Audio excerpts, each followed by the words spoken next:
సమావేశంలో హాజరైన సబ్బండ కులాల చుట్టాలందరికీ మన జీవితంలో మొట్టమొదటిసారి మన కులాల కోసం, మన బిడ్డల కోసం పాల్గొంటున్న మొదటి మీటింగ్ ఇది.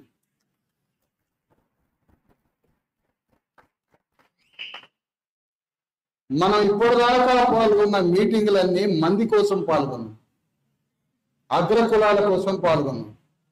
మొదటిసారిగా మన బిడ్డల కోసం, మన జాతుల కోసం పాల్గొంటున్న మీటింగ్ ఇది.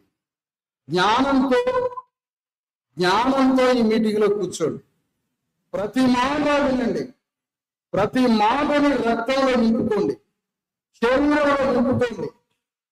ఆ రక్తంలో నింపుకున్న వాక్యంతో మనం యుద్ధం చేసి మన బిడ్డలకి రాజ్యాన్ని ఇవ్వాలి. కాబట్టి మాట్లాడే వాళ్ళు ఎవరైనా ఉంటే బయటికి వెళ్ళిపోవచ్చు,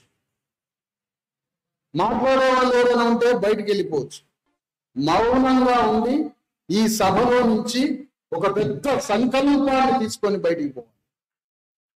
ఎందుకు మాట్లాడుతున్నాం ఇక్కడ? ఒక్కొక్క మాట ఎంత ముఖ్యమైంది.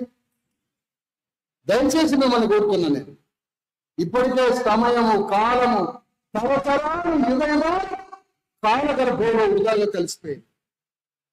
మన తాతలకి కనీసం మనంతా ఏకమై రాజ్యాన్ని సంపాదించుకోవాలన్న ఆలోచన కూడా మన అయ్యలకి తాతలకి లేదు. రాక ఈ ఆలోచన వచ్చింది. ఎట్లొచ్చిందో వచ్చింది.